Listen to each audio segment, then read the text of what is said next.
So at the very end of the pipe is right now it's not round. So maybe you can think about how you can make sure that the last it's round on both corners. Hello, I'm Jack. Today I'm going to try to recreate Windows's 3D pipe screensaver completely from scratch. Let's get started. So I'll be using this JavaScript library called p5.js, which is a beginner-friendly creative coding library. And right now I'm in its official P5 web editor.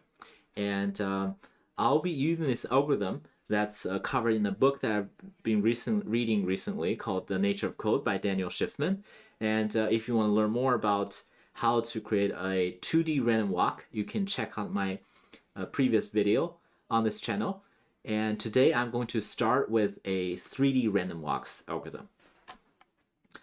I'll start with a walker class, and then I'll build a constructor which takes a few parameters, x, y, and z. And then I'd like to assign these three values as a part of this walker class. And then I like to create a show function that is used to display the walker. And that is going to be to display essentially in this case I'm going to need to draw a line between 2 points. I can use a similar algorithm that I did in the 2D version, that just instead of drawing a dot I can draw a sphere. But because I know that I'm going to create I will be creating 3D pipes, I think I'll go straight to using a two positions to create a line, in 3D space.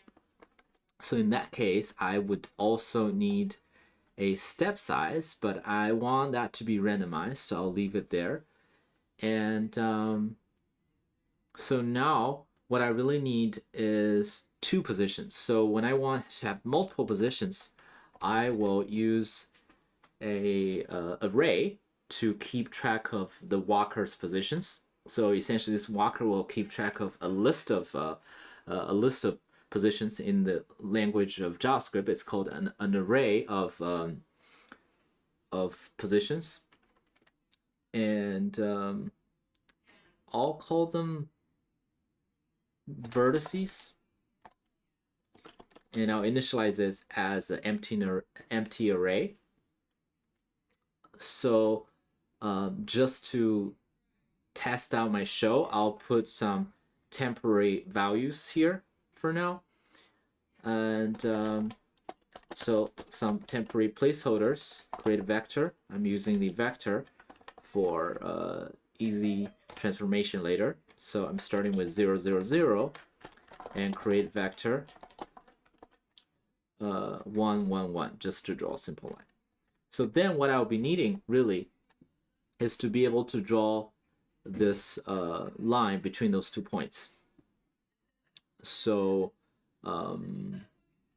actually, I think I changed my mind. I think maybe it's best if I demonstrate how to draw a line in 3D space first. And in order to do 3D, we are going to use the WebGL mode of P5.js. And then let's try to draw a line. So in this case, we can draw a line with 3 points. Not 3 points, 3 coordinates, which is x, y, z of the first point, first vertex, and then 1, 1, 1 for the second vertex. So 1 is a very small unit, so I'm going to make this look bigger. 100, 100. So now we see a line. But how do I know that this is 3D? Because it almost looks 2D. One thing we can do is to add orbit control, and then we can adjust this. Another thing that will be really helpful is to enable the debug mode in the P5 web editor. That way we can see the base plane as well as the 3 axis of the coordinate. and the blue one is the z-axis, green one is the y-axis, and the red one is the x-axis. So we have that ready. So what we can do now is we just learn how to draw a line. So instead of that, I need to draw it with the walker. So I'm going to uncommon it here. Inside of the show, I will draw between every two vertices, and to do that, I'm going to write a for loop, and I'm going to start with the second vertex, which has indexed 1, and I smaller than this dot vertices dot length, and I plus plus. And this way, I know that if I equals to 1, and if 1 is smaller than length, that means we have at least 2 vertices. And so what we can do is to get the vertex 1, in this case I'll just do v1 for short, since it's already within a for loop. It's relatively easy to understand what that vertex is. 1 is going to be I minus 1, and vertex 2 is this dot vertices I. And I also just did the shortcut for tidy code, which is Command Shift F on my Mac, and if you're using PC, it's Control Shift F. And now I like to draw a line between the two. So line between vertex 1 dot x, vertex 1 dot y, vertex 1 dot z, to vertex 2 dot x, vertex 2 dot y, and then vertex 2 dot z. Let's try to draw that line. Again, so in this case, there's nothing there because we haven't really called or created any object from the class, or we haven't really triggered any functions in the walker yet. And also, I'm going to change this to 100 because I know 1 is going to be too small to see later. So in order to use that class, I'm going to create a variable walker. And in setup, walker equals to new walker, and I like to start at the center. So in the WebGL mode, 0, 0, 0 is actually the center of the canvas. And then in the draw function, we like to call walker show. So what mistake did I do? Did I make? Cannot read property of undefined. Walker, line 25. Yes, so the vertices, I minus 1. Oh, so this, the larger it can be, should be the vertices dot length. So starting, yeah, this is 1. It should be fine because it's already 1. So what's the problem? 20, 25. So why is this oh, so I have a typo here. So vertices, and vertices. Yeah, there's a typo there. That's why. So now you can see this line right here. So now we know that when we have more vertices, it's going to use this for loop to continually draw those lines. So let's add the next function or method of this class, which is to move one step. And for that, I'm going to move a random number of random step size. So I'm going to create a step size, which is how far away we want to move. And that for now, let's start with a fixed size, so it's easier to see what's going on. And we want to step in any one of the 6 directions, so it's up, down, left, right, or forward or backwards. So we can create a for random value. So that's called direction.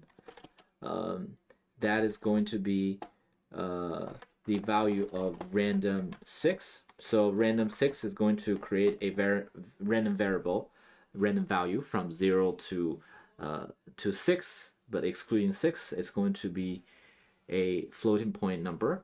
But I'm using floors to make sure that it's integer. So it's going to be 0, 1, 2, 3, 4, 5. So there's going to be 6 possibilities in total. And then I can write an if statement here. If direction equals to 0, 3 equal sign. If direction equal to 0, it's going up. And so in that case, what that would entail is direction. What we can do is to call this the step. I think already calling this function step. Maybe call it something different. Step or the movement. Let's call it movement is going to be a vector.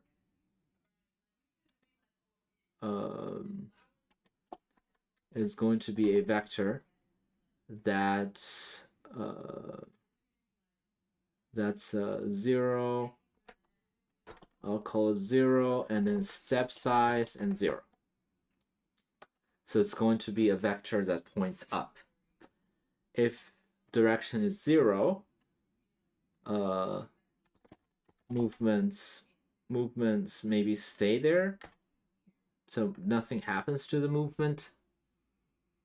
Let's say if we, it depends on which direction we want to go. So if it's 0, nothing happens. And else if direction equals to 1, maybe we want to move it to the opposite side. So we can also, for maybe it's easier to, also I forgot to say create a vector here. Maybe it's easier to do this. Let's list them separately. So let movement equals to, if it's 0, it's going to be create vector 0, step size 0. And if it's 1, movement is going to be create vector 0, negative step size 0. Else if direction is 2, movement is going to be maybe I'll move on the x-axis, step size 0, 0. Oops. I don't know why I started with y. Maybe it's, I think, it's probably easier to start with x. It's easier to read. Sorry, I'm doing some copy and pasting, which I usually try to avoid for readability. So direction equals to 3, so excuse me for that, and let me try to rewrite this. So if direction is 0, we are moving to the right on the canvas. If direction equals to 1, moving to the left, and direction equals to 2, we are moving down, and direction equals to 3, we are moving up.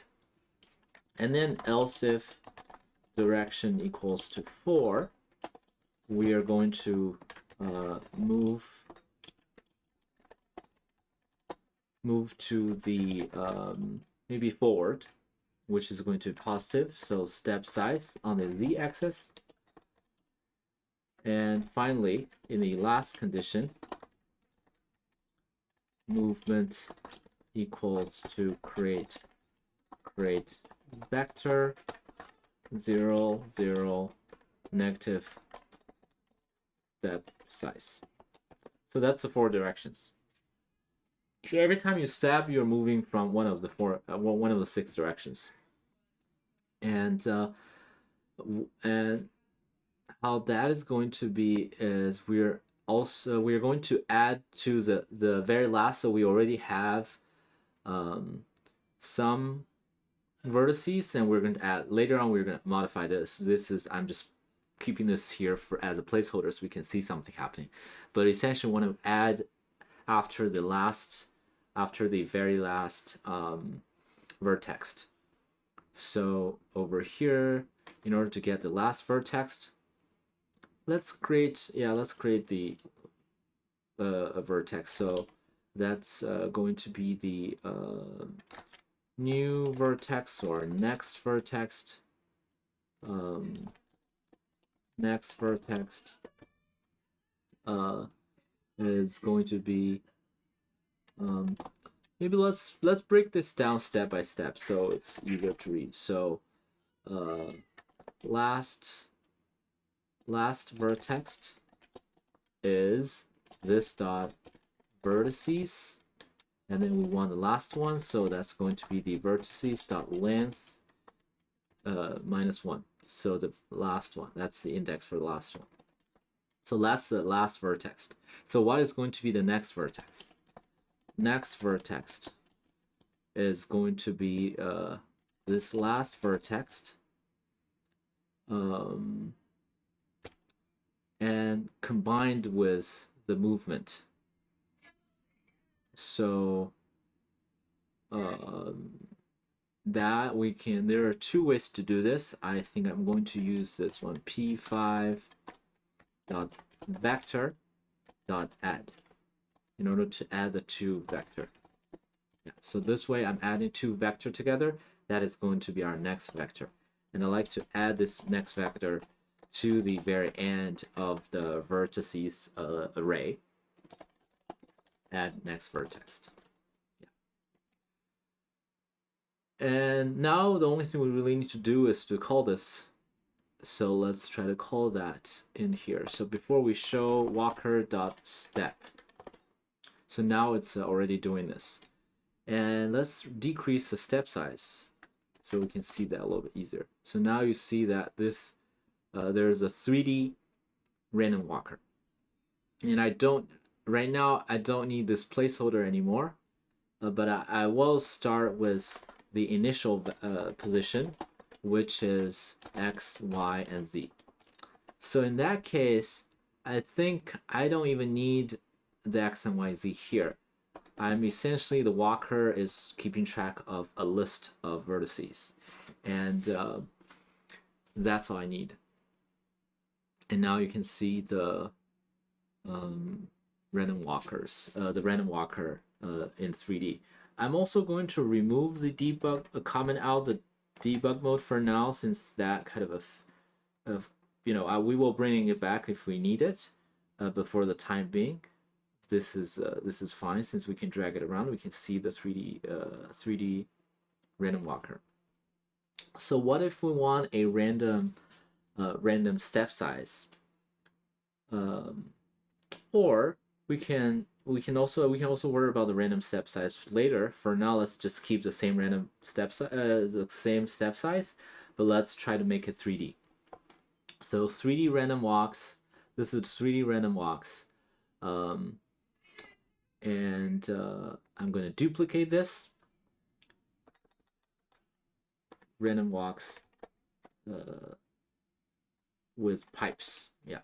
So now we're going to change this to pipes. So in order to draw a pipe,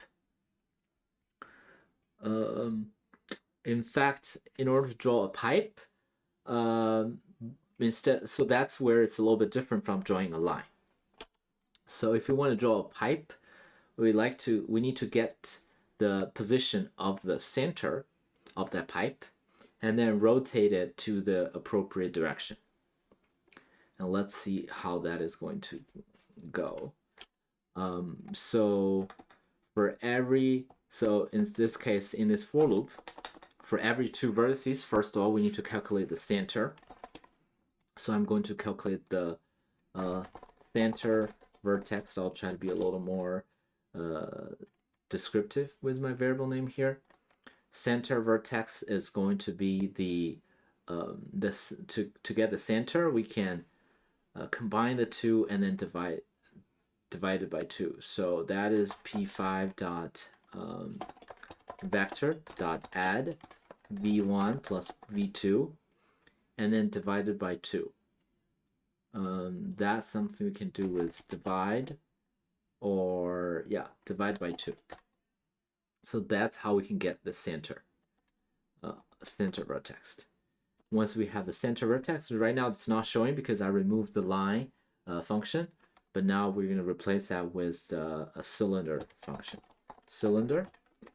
This cylinder is, we can do 2 parameters, width or radius, and then a height.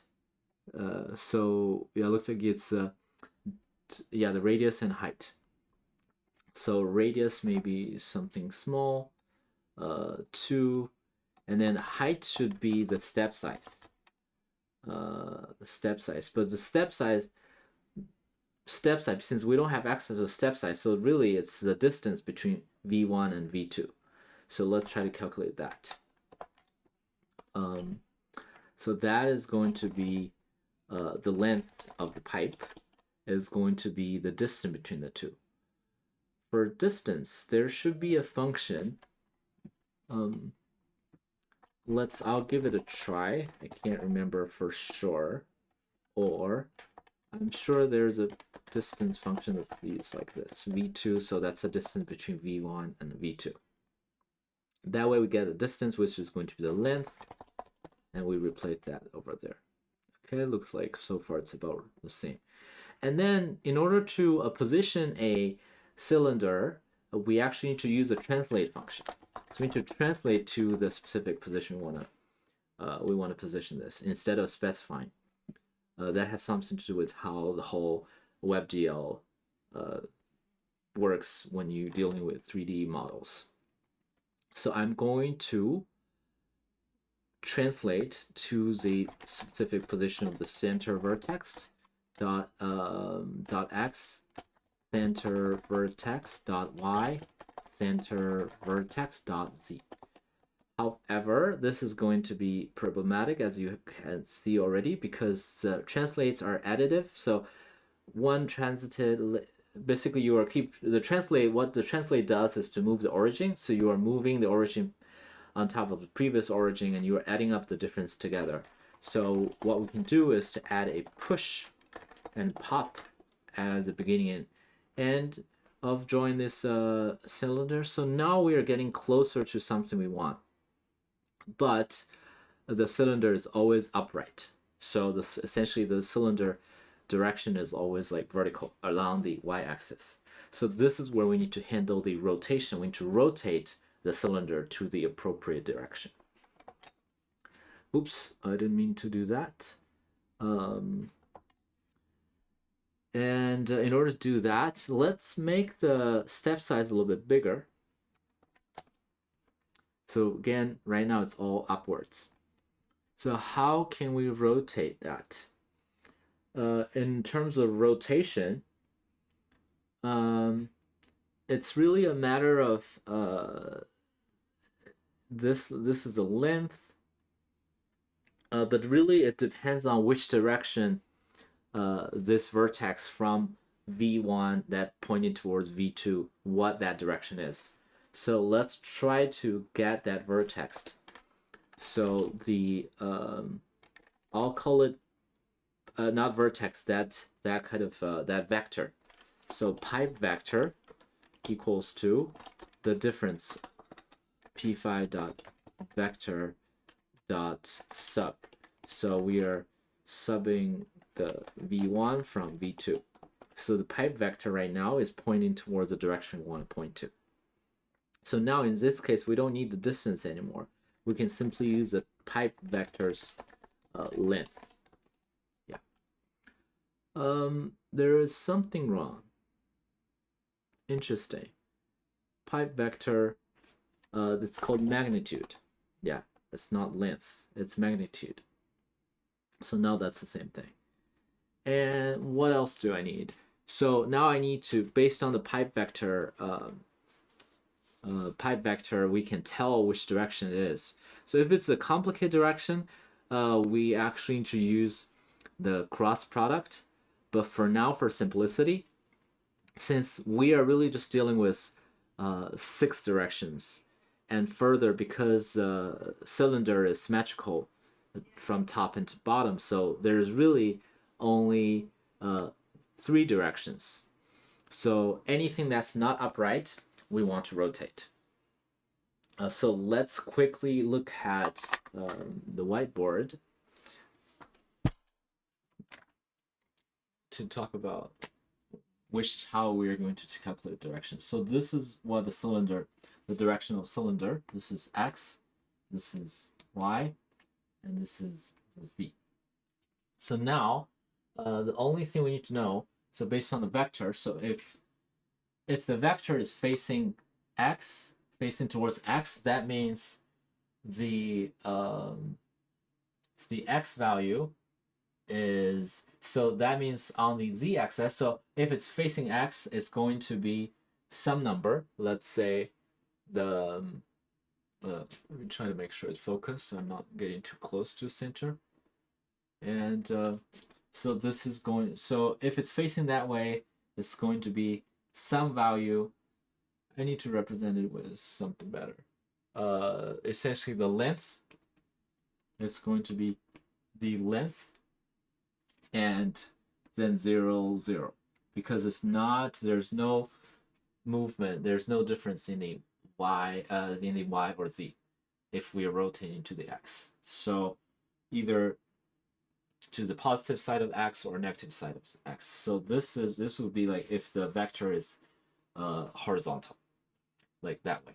But if the vector or the pipe is pointing towards us, that is going to be 0, 0 length. And more specifically, this is either positive or negative. Yeah. And if it's pointing upwards or downwards, that is going to be plus, minus, in the middle. Yeah. So basically, in this condition, we don't need to move the pipe because it's already in this orientation. In this condition, we need to move the pipe to face us. And if this is the direction, we need to move the pipe so that it's horizontal on the x-axis. So with that in mind, let's try to write the code for that. I think there was some focusing issue that I need to fix for the next time. Let's get back to our sketch. There's already, as you can see, there's a lot of random walker pieces, a lot of cylinder created. That's already slowing my sketch down a little bit. Let's stop that a little bit. So now, so it's really a matter of, let's use if statement. If there's a, let's see, the pipe vector, if the pipe vector dot x does not equal to 0, then we want to move around the x-axis. So rotate, not around the x-axis.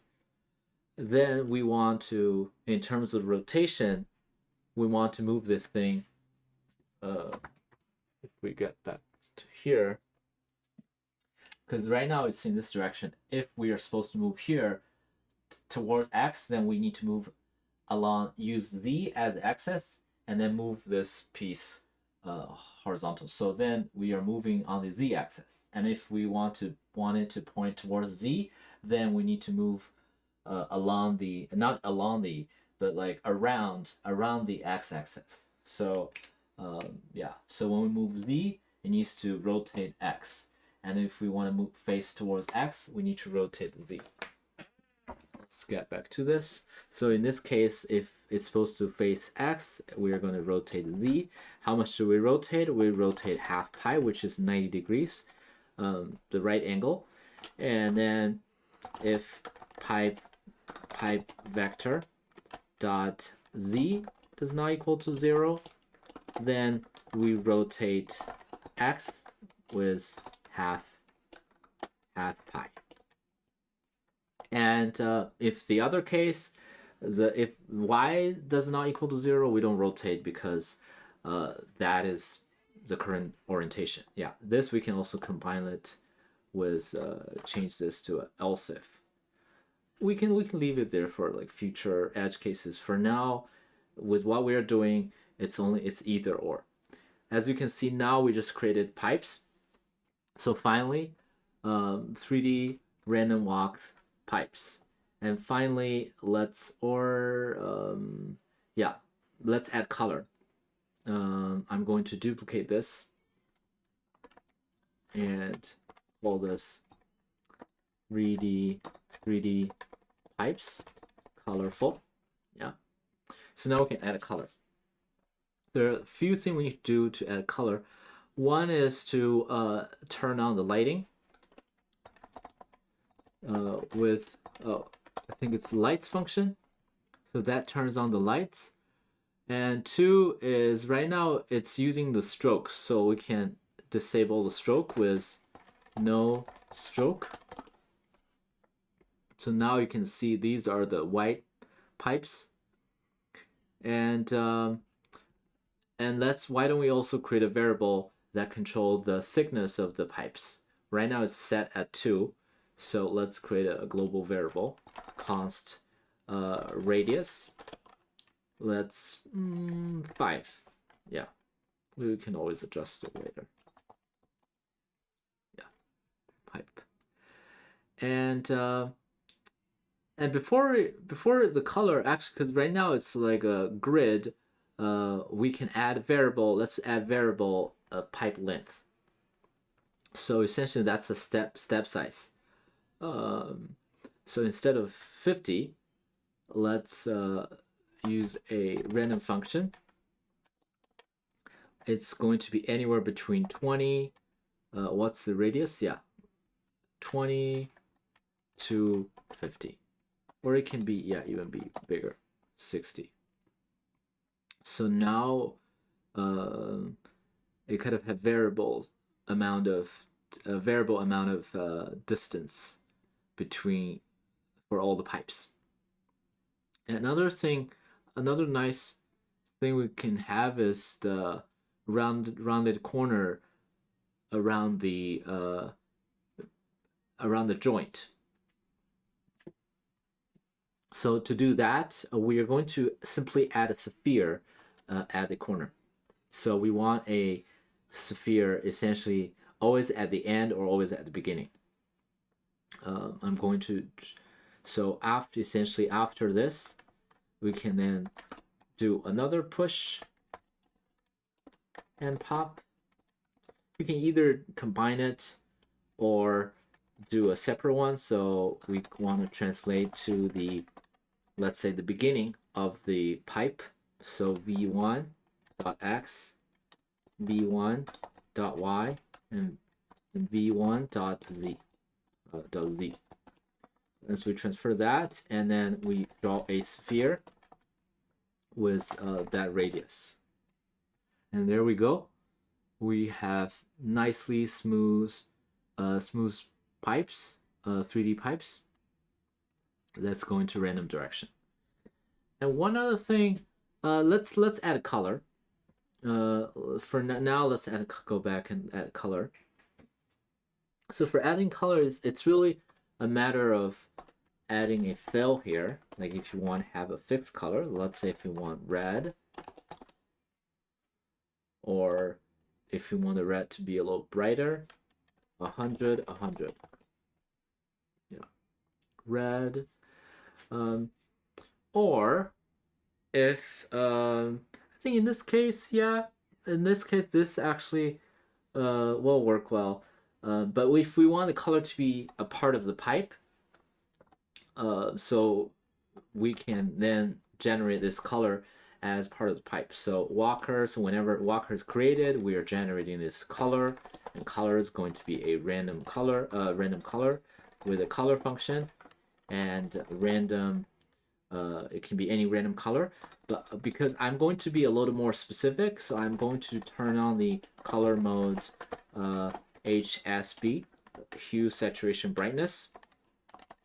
So I like to have 360, so all different kinds of hue, and then I like to have the saturation to be a little bit low, so it's a little more muted. Maybe something like 50 to 100. Yeah, if I want it to be low, so maybe 30 to 60. We'll see how it looks. And then the brightness. I think I would like it to be fairly bright, so 70 and 100. And let's try to run this again. Yeah, so apparently either the brightness is too much or the saturation is too low. So let's do it here. Oh, maybe the color. Oh, I did not apply. I haven't. Oops, this keeps happening whenever I try to save. I haven't applied the color yet. So let's actually apply the color. So before you, for the show, before you do this, we use the color fill and use the current color. There we go. Now it works. Yeah. So I do need a higher brightness. So 70. Yeah. So this looks about like the kind of color that I want to get. Great. And now it's a matter of making sure one thing. Yeah, if we want to improve this a little bit, we can make sure that the pipe does not intersect. That is going to be a little trickier. And but one thing we can do, the least we can do, is to make sure it doesn't go back to the original direction. So let's do that. For that, it's a matter of remembering the previous direction and make sure we are not going to the opposite direction. Yeah. So that means the walker should keep track of the previous direction. So P previous direction. And the previous direction, in this case, I'll call it -1 because there's even so I'm using 0 through 5 to denote the direction, and I'm doing -1 here because there's no direction that will conflict with the previous direction in this case because there's no such direction.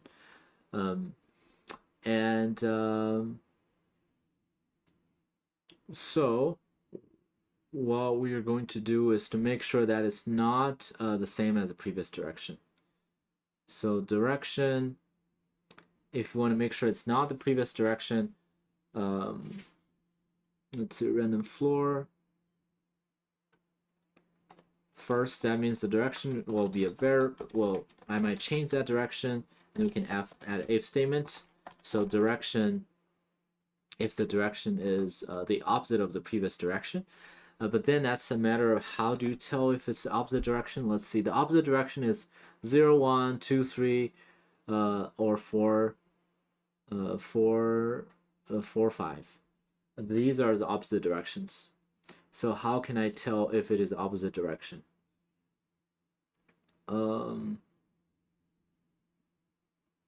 We can have like an elaborate if statement, but that's kind of not what we want here. There's one way we can. There's multiple ways that we can do this. One way to do this is to make sure that the opposite direction always adds up to 5. That's one way to do it. So I'm going to rearrange this again. Is that going to be too confusing to read? Yeah, maybe that will be too confusing. Yeah.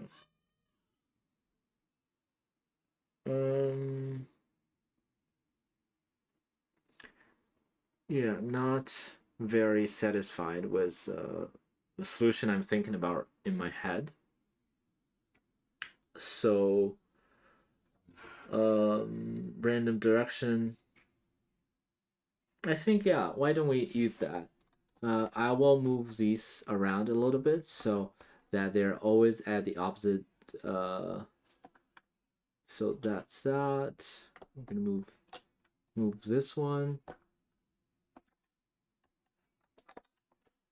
over here. Okay. So now what happens is if the previous direction and current direction, if the sum of the previous and current direction equals to 5, then that's the opposite direction. This is, I would say this is not the best way to do it, but this is one way to do it, and also this will be a somewhat concise way to do it. So 0 meaning 0 and 5 is opposite, 4 and 1 is opposite, and 2 and 3 are opposite. So let me stop. Yeah, there's too much pipes going on here. And so essentially what I'm going to do is, if I can add a for loop, but I also don't want it to infinitely get stuck there. So if direction plus p direction or previous direction, if the sum equals to 5, that is when they are the same direction. Then what we can do is to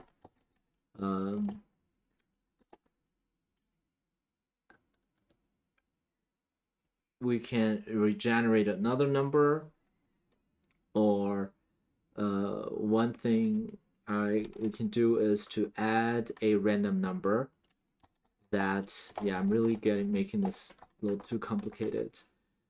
Making sure that we add a number that's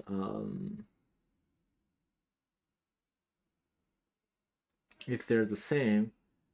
Why don't we write a for loop? Yeah, let's write a for loop. So for, or while loop, while direction plus previous direction equals to 5, if they're the opposite direction. Let's keep generating new directions, and then we can move this inside. So we want to do that first. So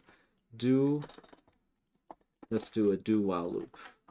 Yeah, like this. Okay. So generate a new direction, and if that direction is the opposite direction of 5, the opposite direction of the previous direction, then let's regenerate the direction. My only concern is at some point it might become the loop. If we're really unlucky, it might get stuck at the loop, like if it keeps generating the same or similar. But that shouldn't really be the case. It's just there is that risk if we're like extremely unlucky. That's that. But we never updated previous direction, so we need to update the previous direction as soon as we do that. Okay, so this way the pipes should never really go back. It's either it should always turn to a different direction, but it should never go forward and then backwards, or go left and then right, or go up and then down. Yeah. And one other thing is we like to have multiple pipes going on. So what we can do is to add a limit. If the pipes are too far away from our canvas or from the center, then generate a new one. So in that case, we will need a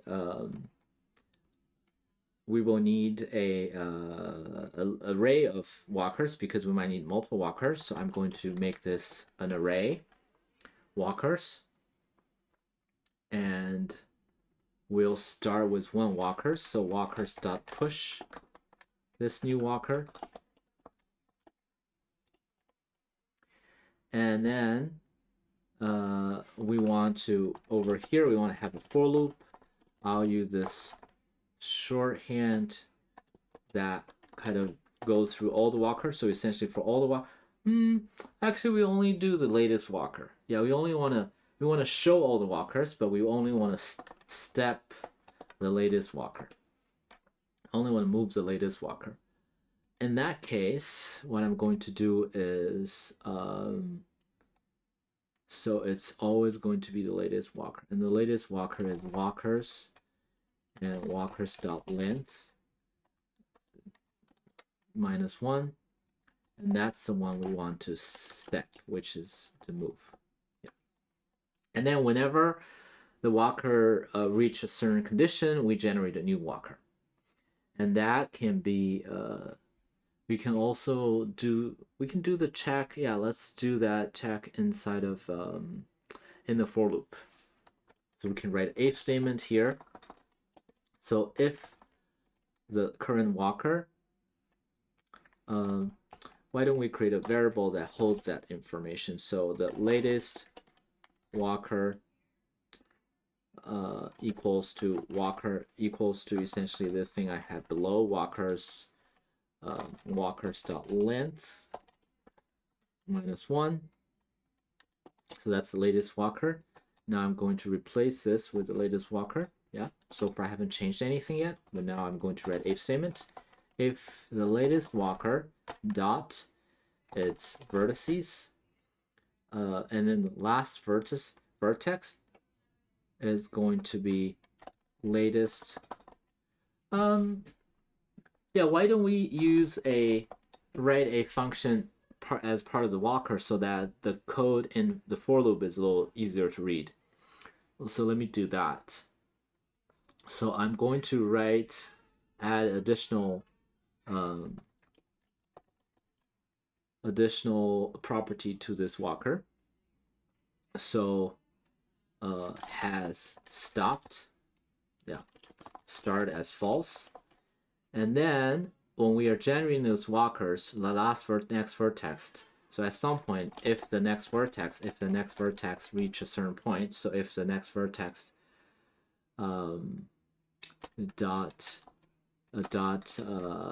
magnitude, if the magnitude is larger than, let's say, 1000, we might need to tweak this number a little bit. If that's the case, we are going to stop this walker. So this, what did I call it? Has stopped or is stopped. We can call it is stopped equal to true. Yeah. So maybe instead of it has is stopped. I think either way can work. Is stopped equals true. So we can use that. And if whenever that is true, we should not step anymore. So if we add this if statement here, actually we can remove it outside. So if this, basically the opposite, or if for better, easier to read, if stopped does not equal to stop, or if this is false, then we do all these inside. Even this we can put inside there. Okay. So what's happening is if the walker hasn't stopped, we are going to continue step, and if it has stopped, we don't step anymore. And we can kind of watch and see if it ever gets. Yeah, it looks like the length has reached already, so it has stopped already. But maybe we can reduce this to like 500. We might want to increase it later. 500. So now back to the draw function. In this case, we actually don't, we can simply call this on all walkers because we handle the if statement inside of the walker. So we can do that. Latest walker. So now if the latest walker is stopped, if it is stopped, equals to true, or simply, yeah, this is the shorthand for if that's true. If that has stopped, we create a new walker. So walkers dot push a new walker at the center. Yeah. So 500 is fairly small number, but now you get the idea how it's changing color and generating new walkers all the time. So we just created the we just recreated the web the 3D pipes in Windows. I'm also going to do some stylistic choice. For instance, I'm going to change the background to black. I believe that's how I remembered it, so I don't need the debug mode anymore. And if we want it to be longer, we can leave it longer. Technically, our last, so at the very end of the pipe is right now it's not round, so maybe you can think about how you can make sure that the last it's round on both corners. I also remember in some versions the sphere radius is a little bit bigger, so we can easily adjust that like so, if this is the aesthetics you prefer. And otherwise, we have just created the 3D pipes. I understand it's a rather long video, but I really hope you enjoyed the video. And if you like the video, please like, subscribe, and I'll see you next time. Thank you.